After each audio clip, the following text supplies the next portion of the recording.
Welcome back to the Gandee Show, everybody. I hope you had a phenomenal holiday. I hope you had a great Christmas and a safe New Year.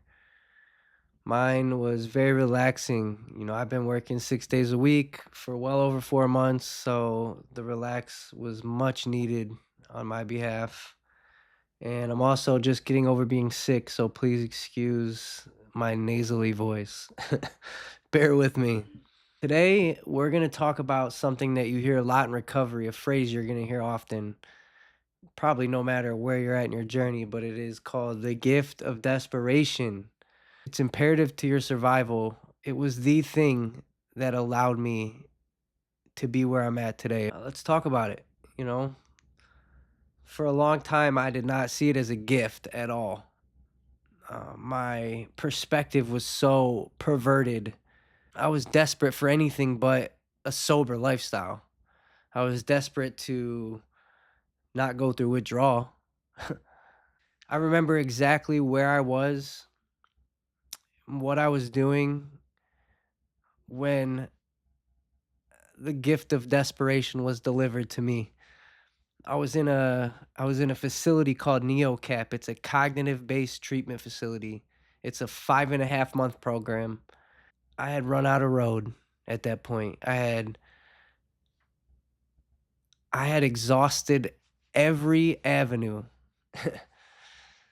It got to the point where I was homeless, living in a tent, sleeping on the streets,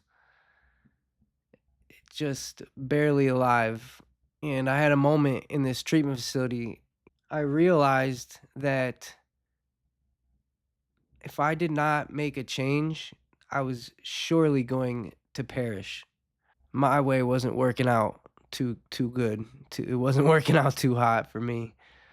I was in a place surrounded by people that don't love me, didn't have a shred of my own clothing or dignity.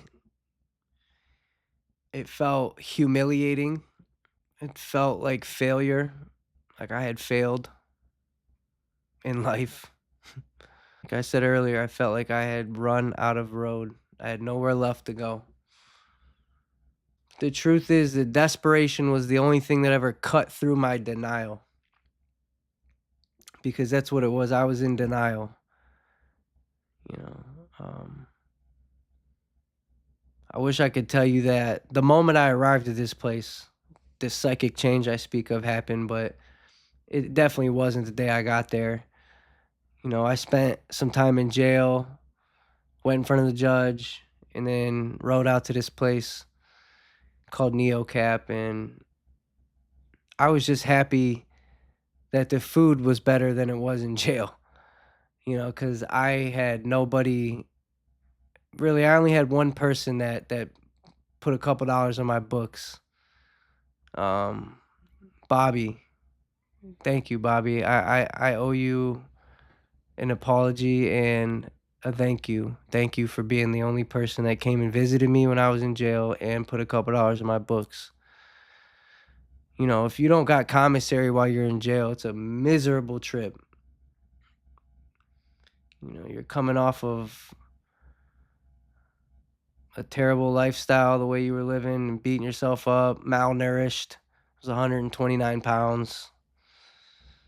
So once all that stuff started to get out of my system, oh man, I was starving.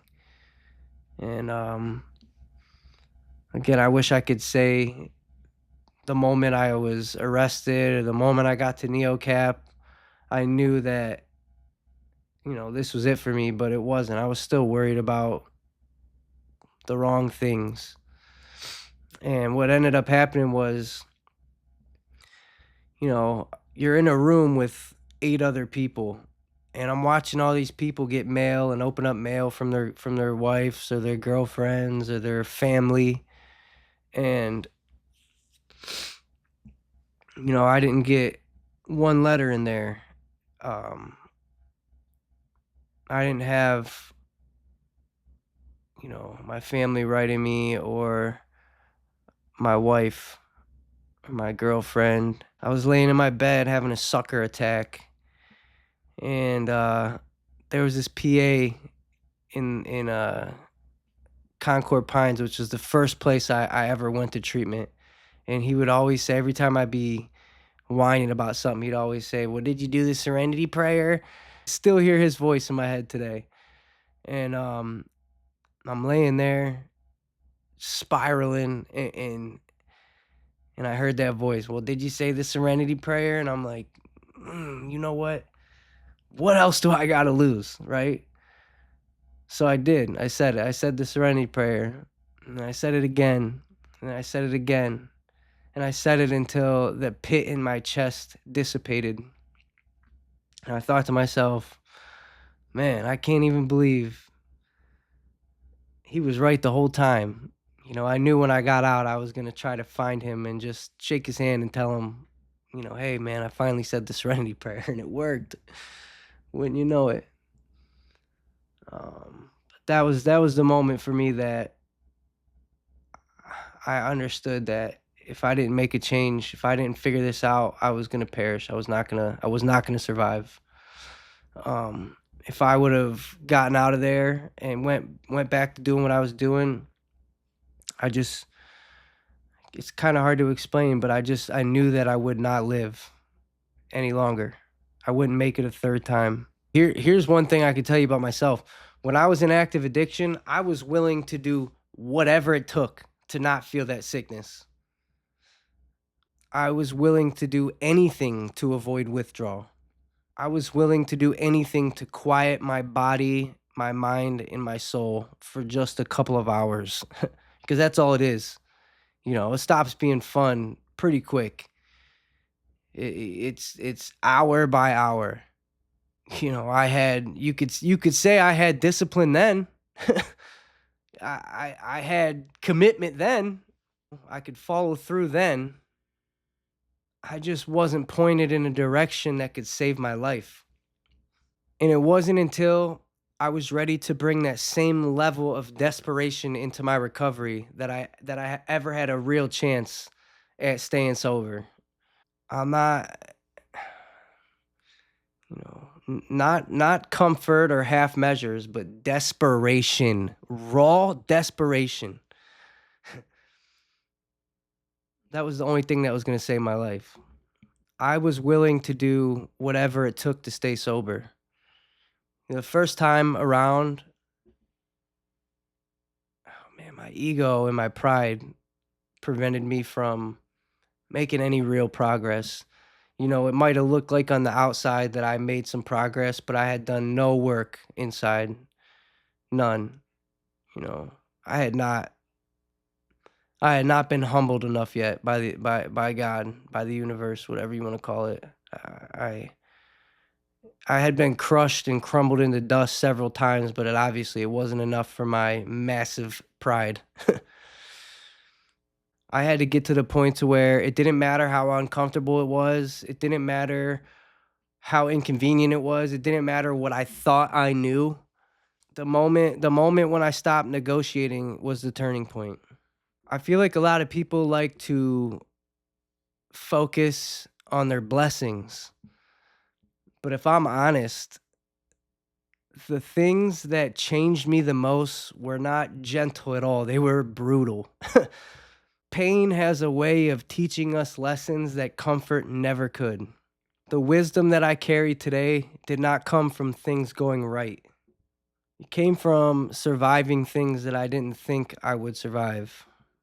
The darkest pain that I've ever experienced, the kind that hollowed me out, the kind that scared me, the kind that stripped me of my pride, that pain is the reason why I'm sitting here today. That pain is the reason why the Gandee Show exists.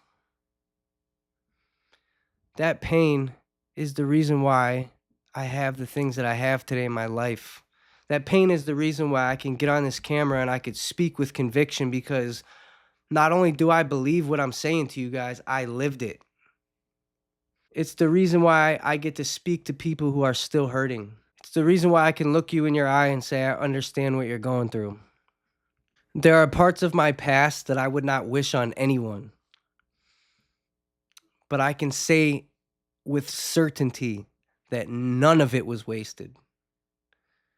Somehow, the very thing that nearly destroyed me was the thing that God used to position me for the blessings that I have today.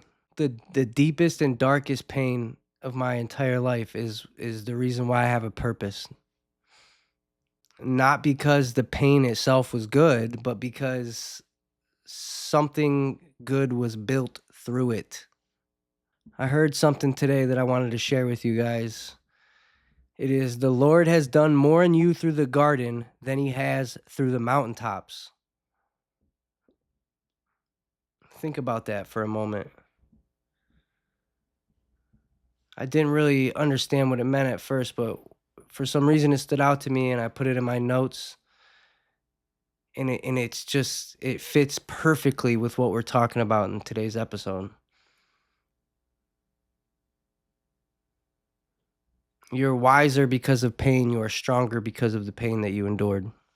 If you're listening to this and you feel desperate right now, if you feel scared, broken down, or at the end of yourself, I want you to hear this clearly. The desperation does not disqualify you. It might be the first honest place you've ever stood. I know it was for me. For me, desperation was the doorway, not the problem. There's nothing that you can't do. I believe this, like if you could take a quarter, because listen, I say this all the time, the amount of tenacity it takes to maintain any kind of addiction is exhausting. If you could take a quarter amount of that energy and put it towards anything good, nothing can stop you. You can do anything. Anything is possible. If you're willing to stop bargaining and surrender, you might find that the thing you thought would ruin you is the very thing that is going to bless you. And who knows how many people that you'll never meet. The chances that I'll ever meet a quarter of the people that I get to talk to that see my videos is slim to none. But that doesn't stop this message from being spread, you know? And that's what's cool about the time that we live in today. You are fearfully and wonderfully made, and you were born for such a time as this. Man, I think we need to stop believing what society tells us about ourselves and start believing that. That's what God tells us about ourselves. That's what God says that he thinks about us. Why would you want to follow anything else? Why would you want to feel any other way? And speaking of the people I probably will never meet, if you think this message was impactful and it could help somebody, please share it, like it, tell me something in the comments. Like I said, I told myself from the beginning that I'm not going to be one of those YouTubers that's like begging for likes and subscribers, because I feel like if what I'm saying is good enough, that's a byproduct of good content, right? But it does help. It does help. It helps this message get to who needs it. So thank you. Thank you for watching. Remember, you are fearfully and wonderfully made, and you were born for such a time as this. I am out.